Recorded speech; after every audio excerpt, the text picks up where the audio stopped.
바람이 앞길을 막아도 나는 가리 주의 길을 가리. 눈보라가 앞길을 가려도 나는 가리 주의 길을 가리. 이 길은 영광의 길, 이 길은 승리의 길. 나를 구원하신 주님이 십자가 지고 가신 길. 나는 가리라 주의 길을 가리라. 주님 발자취 따라 나는 가리라. 나는 가리라 주의 길을 가리라. 주님 발자취 따라 나는 가리라. 험한 파도 앞길을 막아도 나는 가리 주의 길을 가리. 모진 바람 앞길을 가려도 나는 가리 주의 길을 가리. 이 길은 영광의 길, 이 길은 승리의 길. 나를 구원하신 주님이 십자가 지고 가신 길. 나는 가리라 주의 길을 가리라. 주님 발자취 따라 나는 가리라.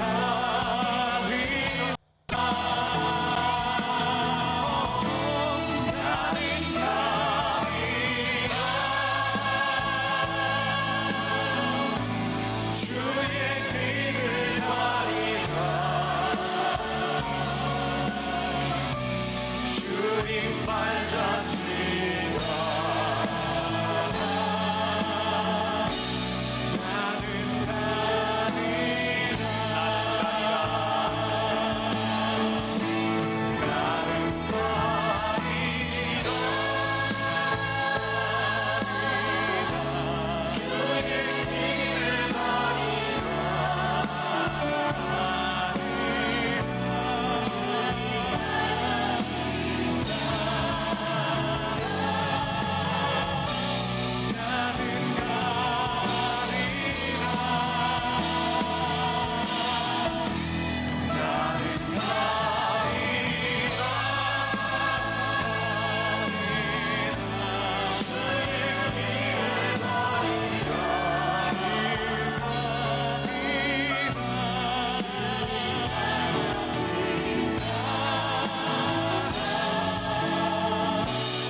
자, 말씀을 보시겠습니다. 말씀은 히브리서 신약성경 히브리서 13장 1절부터 19절입니다.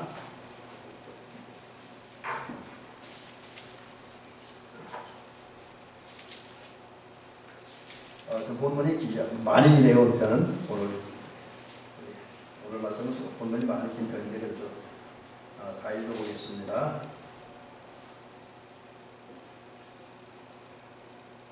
히브리서 13장 1절부터 19절 신약성경 358면입니다. 이제 제가 봉독을 해드리도록 하겠습니다. 형제 사랑하기 계속하고 손님 대접하기를 잊지 말라. 이로써 부지 중에 천사를 대접한 이들이 있었느니라. 너희도 함께 갇힌 것 같이 갇힌 자를 생각하고 너희도 몸을 가졌은즉 학대받는 자를 생각하라. 모든 사람은 결혼을 귀히 여기고 심소를 더럽히지 않게 하라. 음행하는 자들과 간음하는 자들을 하나님이 심판하시리라. 돈을 사랑하지 말고 있는 바를 족한 줄로 여기라. 족한 줄로 하라. 그가 친히 말씀하시기를 내가 결코 너희를 버리지 아니하고 너희를 떠나지 아니하리라 하셨느니라. 그러므로 우리가 담대히 말하되 주는 나를 돕는 이시니 내가 무서워하지 아니하겠노라. 사람이 내게 어찌 하리요 하노라. 하나님의 말씀을 너희에게 일러주고 너희를 인도하던 자들을 생각하며 그들의 행실의 결말을 주의하여 보고 그들의 믿음을 본받으라. 예수 그리스도는 어제나 오늘이나 영원토록 동일하시니라. 여러 가지 다른 교훈에 끌리지 말라. 마음은 은혜로서 굳게 함이 아름답고 음식으로서 할 것이 아니니 음식으로 말미암아 행한 자는 유익을 얻지 못하였느니라. 우리에게 제단이 있는데 장막에서 섬기는 자들은 그 제단에서 먹을 고난이 없나니 이는 죄를 위한 짐승의 피는 대제사장이 가지고 성소에 들어가고 그 육체는 영문 밖에서 불 사람이라. 그러므로 예수도 자기 피로서 백성을 거룩하게 하려고 성문 밖에서 고난을 받으셨느니라. 그런즉 우리도 그의 치욕을 짊어지고 영문 밖으로 그에게 나아가자. 우리가 여기에는 영구한 도성이 없으므로 장차 올 곳을 찾나니 그러므로 우리는 예수로 말미암아 항상 찬송의 제사를 하나님께 드리자. 이는 그 이름을 증언하는 입술의 열매니라. 오직 선을 행함과 서로 나누어 주기를 잊지 말라. 하나님은 이 같은 제사를 기뻐하시느니라. 너희를 인도하는 자들에게 순종하고 복종하라. 그들은 너희 영혼을 위하여 경성하기를 자신들이 청산할 자인 것 같이 하느니라. 그들로 하여금 즐거움으로 이것을 하게 하고 근심으로 하게 하지 말라. 그렇지 않으면 너희에게 유익이 없느니라. 우리를 위하여 기도하라. 우리가 모든 일에 선하게 행하려 함으로 우리에게 선한 양심이 있는 줄을 확신하노니 내가 더 속히 너희에게 돌아가기 위하여 너희가 기도하기를 더욱 원하노라. 아멘. 본문이 굉장히 길어서 사실은 이렇게 짧은 시간에 정리하기는 쉽지는 않습니다. 근데 우리 감리교 속회일 때 이제 감리교 교육에서 주시는 말씀을 따라서 제가 어떤 감리가 전하고도 메시지가 있는데 그 말씀을 한번 좀 살펴보려고 합니다. 그래서 이제 오늘은 우리 속회원과 30과 이제 30과를 이제 통해서 오늘 그 믿음의 생활을 할 때 우리가 어떻게 믿음 생활할 것인가 이 부분에 대해서 믿음을 가지고 실천해야 합니다. 이제 오늘 얘기는 나무에만 머무는 믿음이 아니라 실제로 삶을 실천해야 되는 그런 부분들에 대한 이야기입니다. 그래서 오늘 그 믿는 자의 그 실천사항 이런 제목으로 말씀을 드립니다. 먼저 프로그램 잘못해서 자막이 먼저 나오는데 우리는 성숙한 믿음을 가져야 한다 이런 말씀부터 우선 드립니다. 우리 장로님도 그렇고 우리 권사님도 그렇고 저도 그렇고 사모님도 그렇고 우리는 공통점이 하나 있죠. 우리 모두는 신앙관에 약간 차이도 있고 삶의 방식도 차이 있고 여러 가지 체험도 차이가 있고 은사 간에도 차이가 있을 수 있습니다. 그런데 그럼에도 불구하고 우리 모든 성도들에게는 여기 나오신 분뿐만 아니라 대미교에 소속된 성도들 또 이 땅에 있는 모든 성도들이 교파를 적어서 한 가지 공통점이 있습니다. 그게 뭐냐면 바로 예수님을 믿고 의지하고 따른다고 하는 거죠. 물론 이제 그 표現강구가 있으면 달라. 그러니까 설교를 할 때 뭐 저같이 설교하는 사람도 설교 중에 예수님이라는 단어를 많이 쓰는 사람도 있고 덜 쓰는 사람도 있습니다. 근데 어떤 설교도 이단이 아니면 또 뭐 개인 사교가 아니면 예수님이 없는 설교는 없습니다. 근데 이제 어떻게 표현하느냐 문제죠. 근데 그거 가지고 단순히 단어상으로 표현 안 했다 해서 예수 없다 그러면 좀 곤란하죠. 왜냐하면 그런 식으로 얘기하면 성경도 빼먹은 성경이 있어요. 우리 성경이 아가서 있지, 아가서는 여러분이 집에 잘 눈을 아주 씻고 또 씻고 읽어보시기 바랍니다. 아가서에는 하나님이라는 단어가 한 가지만 나와요. 성경인데도. 그런 성경도 있습니다. 그때 보기 하나님이 없는데 그건 아닙니다. 그러니까 하나님의 사랑을 이제 그 술람미와 솔로몬의 사랑을 이렇게 비유해서 표현한 겁니다. 그래서 이제 우리가 표현 방법의 문제이지 성경도 그렇고 설교도 그렇고 성경을 근거로 한다면 예수 없는 건 없습니다. 또 우리 성도들이 믿음 생활할 때 기독교적인 건전한 신앙을 가지고 있다고 하면 다 예수님을 믿고 사랑하지요. 예수님 없는 믿음은 바른 믿음이 아닙니다. 다 예수님을 믿고 의지합니다. 근데 문제는 주님이 요구하는 건 그냥 예수님 믿는 건 정도가 아니라 큰 믿음을 가져야 된다는 거예요. 큰 믿음. 그래서 우리가 성경을 통해서 병을 고쳐주시고 또 눈을 뜨게 해주시고 여러 가지 은혜를 베푸신 사람들 향해서 하신 공통적인 말씀 하나가 있잖아요. 그게 뭐냐면 제가 여기 말씀을 인용을 해놨는데 마태복음 15장 28절을 통해서 예수님께서 하셨잖아요. 내 믿음이 크다. 이거는 이제 주님 앞에 나온 은총을 구한 사람에게 하는 얘기죠. 근데 이 말씀 말고 여러 군데 찾아보면 예수님께서는 이제 중풍병자에게도 그랬고, 그 다음에 열두의 혈류병 앓는 여인에게도 그랬고, 귀신 들린 딸을 문제 때문에 예수님 앞에 나왔던 가나안 여인에게도 그랬고, 결국 예수님께서 그들의 그 문제를 해결해주고 그들에게 은혜를 베푸실 때 했던 얘기가 뭐냐면 내 믿음이 크도다. 내 믿음이 크도다. 주님이 왜 그런 얘기를 하셨냐면 주님이 바랐던 거예요. 그게. 주님이 바랐던 거. 그래서 성도들이 믿음을 갖는데 그냥 그저 예수 믿는 것 정도가 아니라 큰 믿음을 갖기를 원한다라는 것이죠. 근데 문제는 뭐 이게 꼭 저는 이제 목회자이고 교육학을 하는 분이기 때문에 한 사람이기 때문에 이런 식으로 표현했습니다만 꼭 여기가 이게 100% 이렇게 되는 건 아니에요. 대체로 사람이 큰 믿음을 가질 때까지는 단계가 있어요. 어느 순간에 갑자기 큰 믿음이 생기는 건 아닙니다. 저는 이제 그런 면에서 이제 과정을 굉장히 중요시하는데 그리고 단계를 굉장히 중요시하죠. 어느 한순간에 교회에 나왔다고 해서 은혜 체험에 대해서 그 은혜 체험을 한다고 이제 한번 크고 강해지기는 그렇게 쉽지 않습니다. 뭐 특별한 경우는 하나님 특별히 역사하면 그럴 경우가 있지만 대부분의 경우는 믿음은 어느 한순간에 크게 얻어지는 것이 아니라 오히려 신앙훈련을 받아가면서 교회를 다니면서 또 신앙훈련을 받고 기도하면서 말씀을 들으면서 그리고 또 때로는 살다 보면 시험도 당하고 고난도 당하고 그러는 가운데 이제 믿음이 성장하죠. 그래서 제가 그걸 표현할 때 단계를 거치며 발전하고 성장한다. 여러 가지 과정과 단계를 거치면서 이제 믿음은 성장한다라고 하는 것이죠. 자, 그래서 그 믿음이 성장하면 이제 단계를 거치는데 그 단계를 이렇게 한번 표현해 봤습니다. 사다리를 비유해서 이렇게 표현해 봤습니다. 근데 제가 얼마 전에는 이제 믿음, 어린아이의 믿음, 종의 믿음 이런 식으로 했는데 그것과 좀 다르게 일상생활 속에서 이제 믿음 단계를 한번 이렇게 표현해 봅니다. 그래서 이제 사다리를 통해서 우리 그 높은 데 올라가잖아요. 마찬가지로 우리는 믿음을 통해서 예수께로 올라가고 하나님 나라 올라갑니다. 믿음을 통해서. 그래서 이제 그거를 믿음이 이제 사다리와 같은 건데 그걸 이제 사다리를 표현해서 믿음을 이런 식으로 한번 제가 표현해봅니다. 믿음의 첫 단계는 이제 이거부터 시작하는 거죠. 나 이제 예수 믿어야 되겠다. 그런 생각을 하고 그런 마음을 품는 것부터 믿음이 시작되는 거죠. 근데 사실 이것도 하나님의 은혜입니다. 이게 개인의 어떤 그 마음이 특별해서 그러냐 하나님께서 그에게 찾아오셔서 내가 예수를 믿어야 된다는 필요성을 느끼게 하는 거예요. 믿게 만드는 거죠.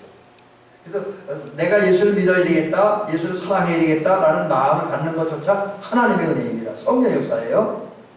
그래서 이거 하나님의 은혜는 이제 첫 단계가 나 이제 예수님 믿어야 돼. 그건 마치 사다리를 놓고 건물에 올라갈 때, 높은 건물에 올라갈 때 첫 단계, 첫 계단의 첫 번째를 밟는 거랑 똑같은 거다라는 것이죠. 그 다음에 두 번째 단계는 이제 예수님을 믿어야 되겠다라고 느꼈기 때문에 그 다음에 또 나타난 현상이 뭐냐면 성령의 계획 더 깊게 역사하시는 거예요. 크게 역사하셔. 그래서 이제 성령 역사하시는 중에 예수님을 믿겠다고 마음 먹었던 사람이 마음이 예수님 모셔드린다는 얘기입니다. 그래서 제가 마음이라고 마음을 안 썼네요. 너무 제한될까봐 제가 안 썼는데 예수님을 자기 속에 영접하는 거예요. 자기 마음에 모셔드리는 거고, 자기 생각에 모셔드리는 거고, 머릿속에 모셔드리는 거고, 그 다음에 일상 삶 속에 예수님을 모셔드리는 거예요. 이제 그게 그 사다리를 표현하면 두 번째 단계에 올라가는 것이다. 그렇게 이야기를 할 수가 있습니다. 그다음 세 번째 단계는 이제 예수님을 영접하고 믿는 거예요. 마음으로도 믿는 거예요. 마음으로 믿는 거. 이제 예수님이 나의 주인이다. 나의 그리스도다. 나의 목자다. 라고 마음으로 믿는 겁니다. 그 다음에 네 번째 단계의 계단은 뭐냐면 사다리 표현하면 네 다리는 신앙 고백을 하는 거예요. 이제 예수님이 나의 구주입니다. 나의 그리스도입니다. 예수님이야말로 하나님의 아들입니다. 그분의 십자가 부활을 나는 믿습니다. 뭐 이런 거 있잖아요. 이런 걸 믿고 믿는 것뿐만 아니라 입으로 고백하는 거예요. 사람들 앞에서, 하나님 앞에서 입으로 고백하는 겁니다. 그 다음에 이제 제가 오늘 단계는 마지막 단계를 했지만 굳이 마지막이라까지 좀 그렇긴 한데, 마지막 단계는 신앙이 성장할 때 최고 차원 높은 단계에 올라갔을 때 행동하는 믿음입니다. 행동하는 믿음. 근데 여기에는 믿음과 확신, 그리고 사랑이 전제되어 있다는 거죠. 그래서 갈라디아서는 그걸 갖다가 사랑으로, 갈라디아서 제가 좀 성경 5장 몇 절인가 그런데 거기에서는 그 사랑으로 역사하는 믿음이라고 표현합니다. 사실 그 사랑으로 역사하는 믿음에 대해서 우리 크게 강조하지 않았는데, 제가 이제 최근에 이렇게 성경을 읽으면서 또 이렇게 여러 가지 책들을 보면서 요즘 제가 많은 관심을 갖고, 또 가장 이제 그러면서 가장 의문점을 많이 갖고 있는 게 사랑으로 역사하는 믿음입니다. 왜냐하면 그게 이렇게 정리하기도 쉽지 않고 설명하기 쉽지 않은 부분인데, 어쨌든 믿음과 사랑, 믿고 사랑하는 거예요. 믿고 믿었고 또 사랑하기 때문에 주님을 위해서 교회를 해서 움직이는 거. 이제 그 단계, 그래서 내 믿음이 처음에는 이제 믿어야 되겠다는 필요성, 여기는 뭐 아직 완전 믿음의 단계에 들어갔다라고 보기 조금 어렵고, 이제 믿음을 시작하는 단계. 그래서 제가 지난번에 말씀드린 거예요. 종의 믿음 정도는 될 것 같아요. 근데 이제 그 단계를 지나서 예수님 영접하는 이 순간부터 이제 믿음이 시작되는데, 그런데 그 믿음이 그 세상 사는 동안에 주님으로부터 크다라고 하는 인정을 받으려면 행동하는 믿음으로 가야 된다라는 것이죠. 자, 그렇다고 한다면 이제 오늘 우리 설교 제목이 믿는 자의 실천 사항입니다. 뭘 실천해야 되는가? 이 부분을 좀 살펴보려고 하는데, 우선 그 부분을 말씀드리기 앞서 오늘 석혜원과는 우리에게 이런 얘기를 좀 들려주더라고요. 무슨 얘기를 하냐면, 우선 오늘 우리가 읽은 히브리서, 본문이 히브리서잖아요. 근데 히브리서는 11장에서 믿음에 대한 얘기를 많이 합니다. 그 믿음이 어떻게 시작되느냐, 믿음이 있는 것과 없는 것 차이, 그런 걸 이제 많이 얘기하고, 또 그 믿음의 어떤 가치라는, 그 믿음의 어떤 좋은 믿음 같은 거, 모델 같은 거를 우리 아브라함을 비롯해 여러 믿음의 선진들을 통해서 소개를 하고 있습니다. 그러다가 이제 오늘 히브리서 13장에 와서는 마음으로만 믿고 입으로 고백하는 것 끝나지 말고 이제 믿는 것을 실천해야 된다.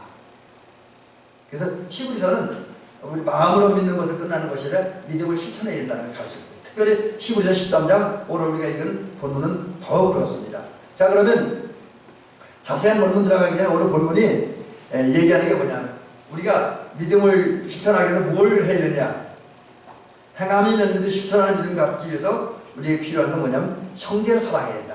오늘 1절이죠. 그 다음에 예수 그리스도 안에서 바르게 행실해야 된다. 그리고 이제 또 하나는 예수님을 본받고 따르는 삶을 살아야 된다. 그 다음에 이제 마지막 단계가 될 텐데, 주님께서 교회를 위해서 세워준 어떤 신앙 훈련하는 기관에서 세워진 믿음의 지도자들을 이제 위해서 기도해주고 그들이 가르침을 순종하고 따라야 된다. 이런 게 이제 오늘 본문의 중심 내용입니다. 그래서 이 부분을 좀 살펴보도록 합니다.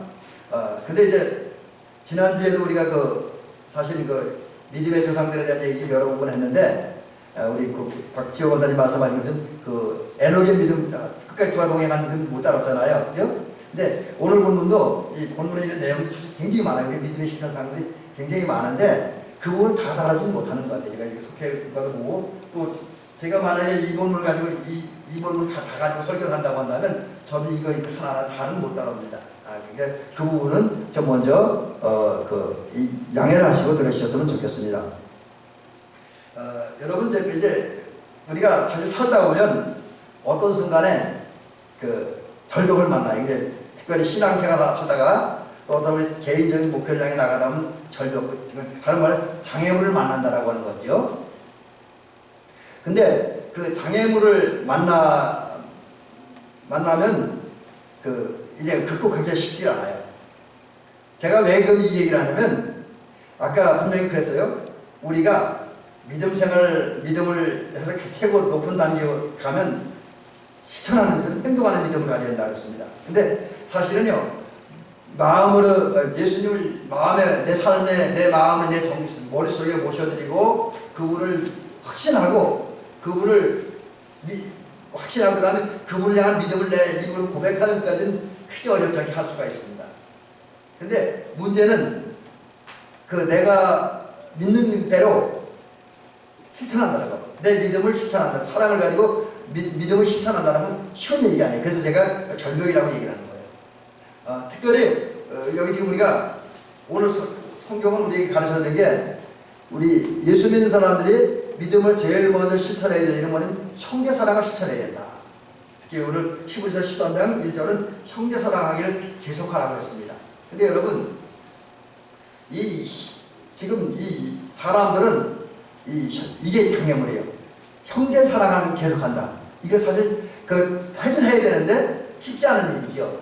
특별히 여러분, 우리 가족같이 내가 잘 알고 있고 오랫동안 생활했고 또 피를 나눈 사람들은 그건 어떤 뭐랄까요, 끌리는 게 있으니까 사랑하는 수는 있겠죠. 근데 여러분, 교회는 우리 대미만 해도 그래도 이제 다 우리 지역 사람들이 그런데 큰 교회 같으면은, 또 도시식 교회 같으면 한 지역 사람들이 아니잖아요.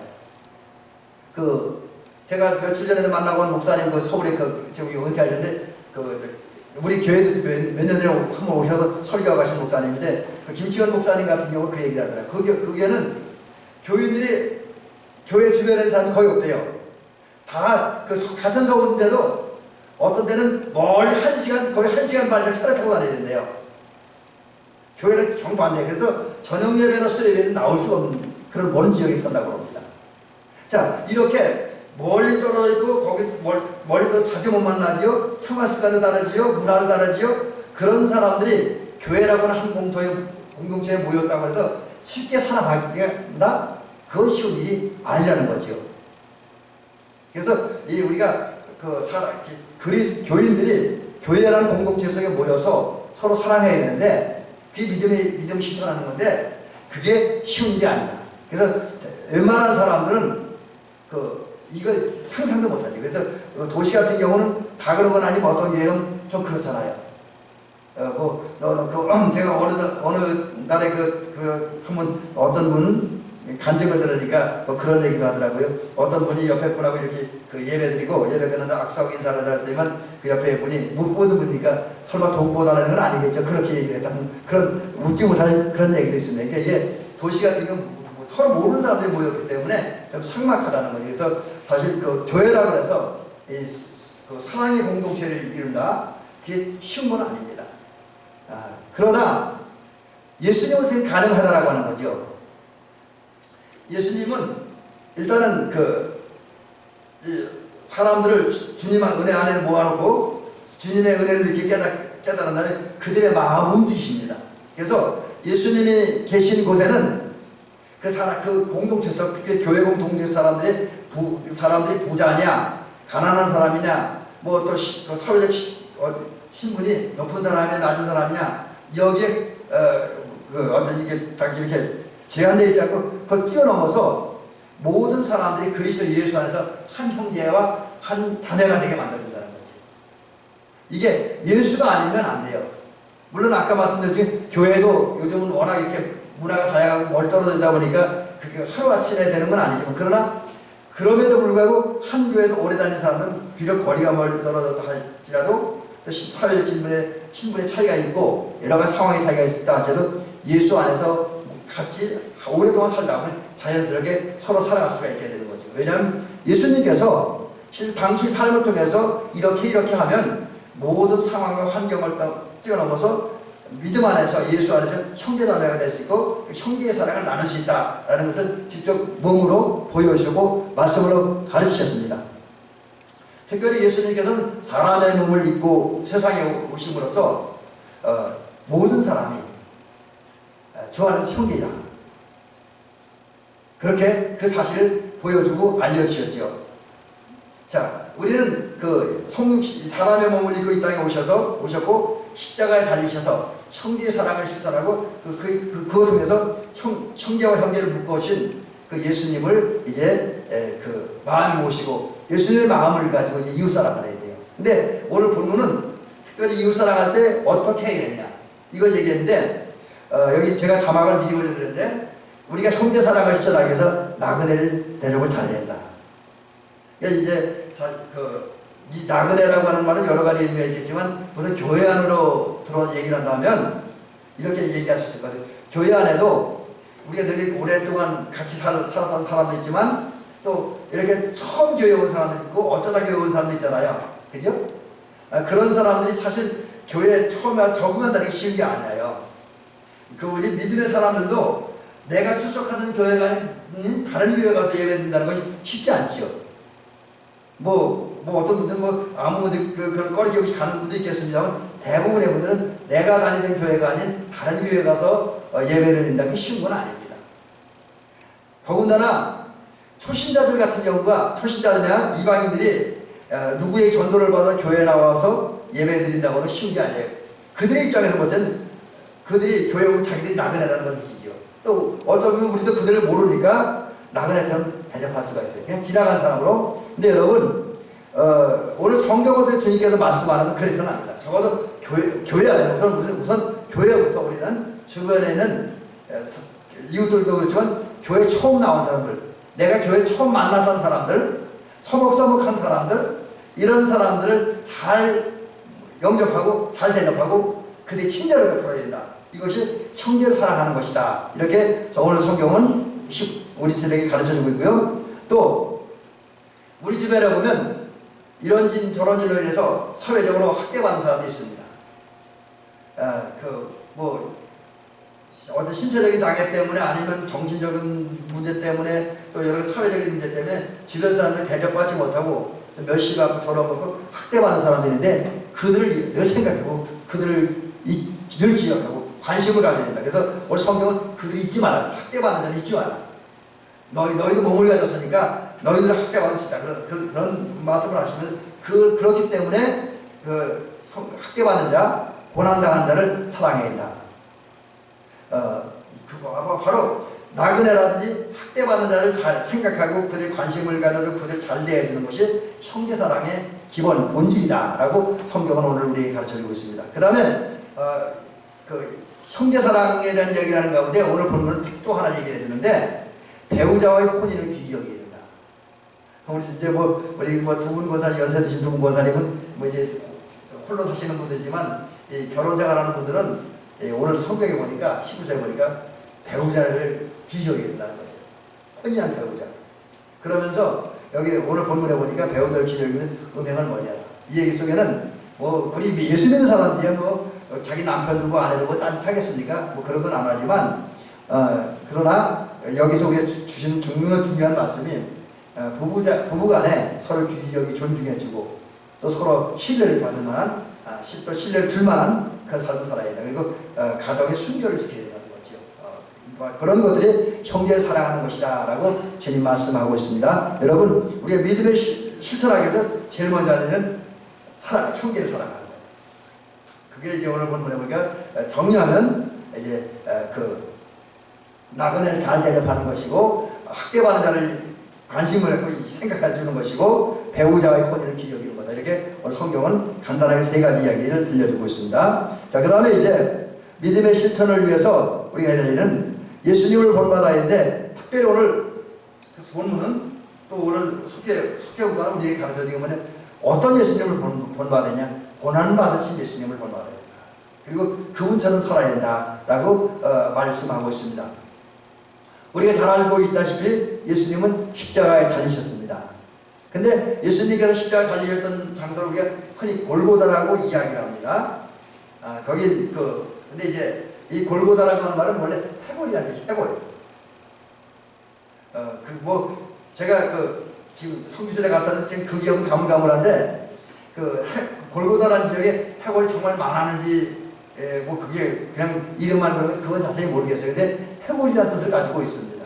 근데 어쨌든 여기는 이 골고다는 죄인들이 처형당하고 시체가 버려지는 곳이었다고 그럽니다. 그래서 이스라엘 사람들 사이에서는 부정하고 더러운 곳으로 여겨졌습니다. 근데 예수님께서 그런 장소에서 십자가에 달리셨고 그런 장소에서 십자가에 달려 죽으셨다라고 하는 거죠. 한마디로 예수님은 골고다 언덕에서 십자가에 달리시고 죽으시면서 우리 죄를 대속하셨습니다. 우리 대신해서 십자가에 달려 죽으심으로 우리 죄를 씻어주셨다는 그런 의미죠. 자, 그런 주님의 은혜로 말미암아 이제 우리는 새로워졌죠. 세상도 새로워졌고 우리도 새로워졌어요.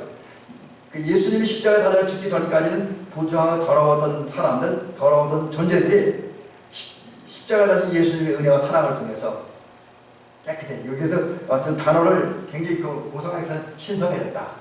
깨끗해졌다라고 굉장히 그거보다 높은 차원의 신성해졌다라는 단어를 우리 속회보가 사용하네요. 그러니까 예수님의 그 십자가의 고난 때문에 더럽고 추한 우리들이 의롭고 거룩하고 신령한 사람, 신성한 하나님의 백성이 되었다라는 이야기이지요. 그런 예수님의 사랑 때문에 우리는 용기를 얻습니다. 담대해지죠. 예수님의 사랑을 얻고 예수님을 향한 믿음이 강건해지면 용기가 생깁니다. 그래서 주님을 믿고 믿음을 지키고 주님 사랑하고 주님을 봉사하다가 고난당한다 할지라도, 또 주님 사명을 헌신하다가 전도하다가 고난당한다 할지라도 그것을 피하거나 두려워하기보다는 용감하게 고난과 맞서고 고난에 동참합니다. 절대로 진정 하나님을 사랑하는 사람들은 고난을 두려워하지 않죠. 자, 그렇다고 한다면 이제 예수 사랑, 십자가의 예수 사랑과 그 역사하심으로 이제 신령해진 거룩해진 우리들, 의로워진 우리들은 이제 우리를 위해서 고난당하신 예수님을 본받아야 될 줄로 믿습니다. 그런 후에 예수님처럼 성문받거나, 그러니까 이제 이건 다른 말로 하면 우리 예수님을 위해 고난당할 자리, 예수님을 일할 자리, 비록 거기 고난이 있고 괴로움이 있다 하더라도 예수님을 일하고 사랑을 실천하는 그런 자리로 가라는 거지요. 그리고 그런 자리에 가서 예수님이 정말 하나님 보시기에 또 사람 보시기에 가장 큰 선을 행하셨던 것처럼 우리 주님 보시기에 선을 행했다. 근데 우리 성경에서 선의 하면 가장 대표적인 사랑을 하는 거예요. 하나님 사랑하고 이웃 사랑하는 것. 그리고 사랑의 마음을 아까 말씀드렸던 나그네라든지 과부라든지 이런 학대받는 사람들, 이런 사람들을 돌보는 것이 선행하는 것이다라는 것이죠. 자, 마지막 얘기 하나 오늘 하고 말씀을 마치도록 합니다. 자, 이제 순종과 기도를 실천한다. 이제 우리가 믿음을 실천하는데 순종과 기도를 실천해야 된다는 게 순종과 기도해야 된다는 얘기이지요. 쉽게 얘기하면 좀 공과가 얘기를 어렵게 써놨습니다. 근데 그럼 우리가 누구를 위해 기도하고, 여기서는 오늘 특별히 오늘 말씀은 누구를 위해 기도하고 무엇에게 순종해야 되는가 이 부분입니다. 그래서 우리가 믿음 생활 잘하기 위해서 필요한 건데, 하나님은 우리 성도들에게 건전한 믿음, 바른 믿음을 갖게 하고, 또 이제 때로는 이렇게 책망을 통해서, 때로는 권고를 통해서, 때로는 교육을 통해서 바른 신앙을 가지고 하나님 나라에 잘 가도록 하기 위해서 교회를 세우셨고, 그 교회 안에 무리들을, 양들을 지도할 영적 지도자를 세웠지요. 그래서 요즘 같은 교회 저 같은 목사도 있고, 또 저를 도와서 같이 일하는 장로님도 계시죠. 이런 분들이 영적 지도자인데, 히브리서는 이런 영적 지도자들에게 순종하고 복종해야 된다라고 권면을 하고 있습니다. 순종하고 복종해야 돼요. 복종은 좀 센 얘기인데 같은 오늘 히브리서는 그런 얘기를 하고 있어요. 왜냐하면 지도자 역할이 중요하죠. 지도자가 뭐합니까? 뭐 목사님들도 그렇고 장로님들도 그렇고 하는 일이 뭐예요? 몇 가지가 있는데 첫째로 교회 안에 있는 성도들의 영혼을 지키는 자, 다른 말은 성도들의 믿음을 지켜주는 자, 성도의 믿음 생활을 잘할 수 있도록 이제 관심 가져주고 또 고난당하는 위에 기도해주고 때로는 성도를 괴롭히는 또 초신자를 괴롭히는 믿음 생활을 방해하는 그런 사람들이 좀 그 사람을 대신해서 와서 싸워주기도 하는 그런 사람들이 저 같은 목사님이고 또 이제 교회 지도자들이라는 거죠. 또 그 다음에 성도들이 영혼을 지키고 영혼을 하나님 나라 이끌기 위해서 애쓰고 수고하다가 나중에 하나님 앞에 섰을 때 자기가 하나님 사람으로 행한 사역을 하나님께 보고드려야만 하는 것이죠. 이게 사실 제가 오늘 말씀을 준비하다가 이 문구를 딱 보고 굉장히 두려운 문구라는 것. 물론 여러분에게는 이제 해당되지 않을 수 있어요. 근데 저에게는 심각하게 해당되는 얘기이기 때문에 이 말씀이 가장 두려워요. 내가 하나님 앞에 서서 이제 장차 내가 사역하는 동안에 했던 일을 보고해야 돼. 나는 그때 무슨 보고를 해야 될까? 그런 생각을 하니까 아찔한 것을 느낀 적이 있습니다. 그다음에 목회자는 그런 사람, 지도자는 그 다음에 신앙의 공동체를 성도들이 함께 신앙생활하는 신앙의 공동체, 곧 교회를 지키고 성도의 가정을 지키는 자이죠. 그리고 말씀으로 성도를 교육하고 훈련하고 또 말씀으로 되는 영혼의 양식을 먹이는 사람들이 이제 교회 지도자, 목회자이고 장로님들이고 속장님들이고 인도자님들입니다.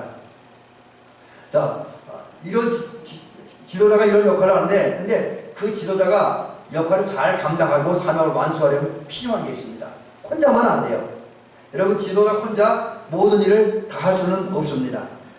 그래서 하나님은 모세 때에 50장을 세우시고 100장을 세우시고 1000장을 세우는데 모세 혼자 다 일을 할 수 없기 때문에 세워진 거예요. 초대교회에 7 집사를 세운 것도 사도들이 다 혼자 일을 할 수 없기 때문에 직분자 세워진 거죠.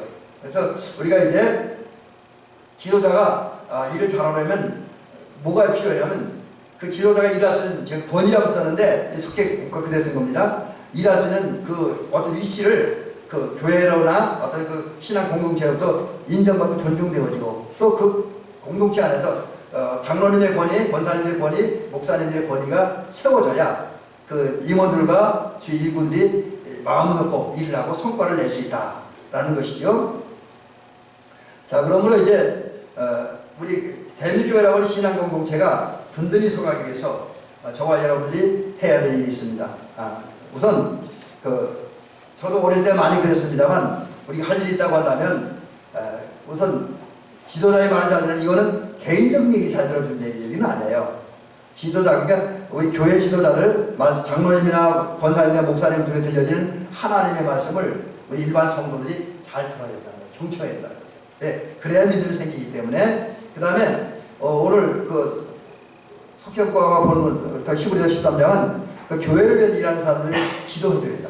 지도자들을 위해 기도해줘야 된다라는 것이죠. 그 다음에 세 번째는 우리 성도들이 지도자를 위해 도와줘야 되는 이것도 이제 믿음으로 행하는 일인데 지도자가 말씀을 가르칠 때에 말씀을 근거로 보이게 제시할 때 그것을 잘 따라줄 때에 바른 신앙생활을 할 수 있다라는 사실입니다. 자, 이제 말씀을 정리하면서 오늘 말씀을 마치도록 합니다. 여러분, 믿는 자는 이제 우리가 즐거운 마음으로 기쁜 마음으로 믿음 생활 잘하기 위해서 실천하는 일이에요. 그래서 형제 사랑하는 것도 기쁘게 해야 되고 예수님 고난당하신 예수님을 본받아서 예수님처럼 선을 행하고 사랑을 실천하는 일도 즐거운 마음으로 해야 되고 또 교회 지도자들을 순종하고 그들에게 기도하는 것도 즐거운 마음으로 해야 된다는 거죠.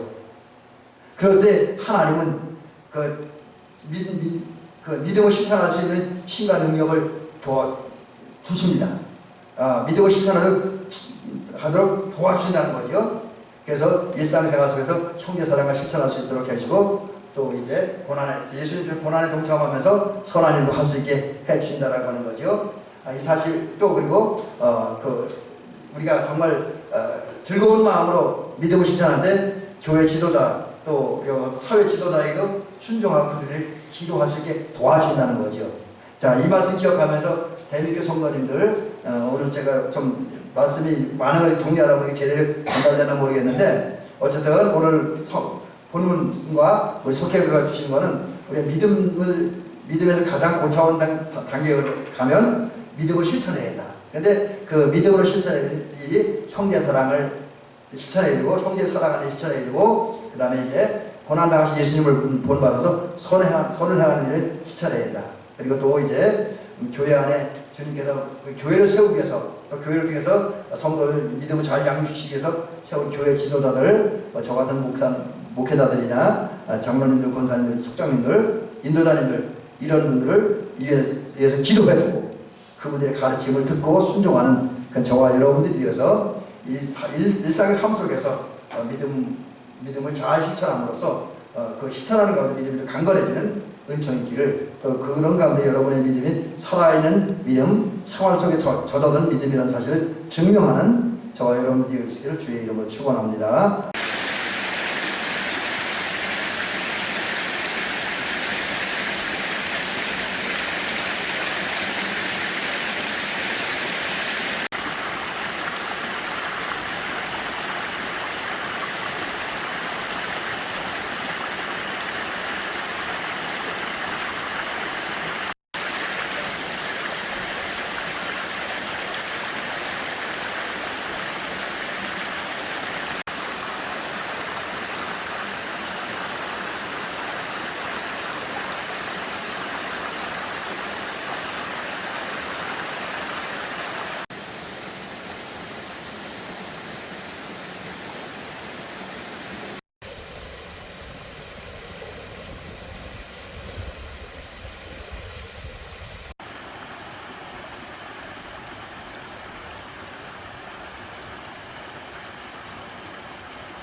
길이 없는데?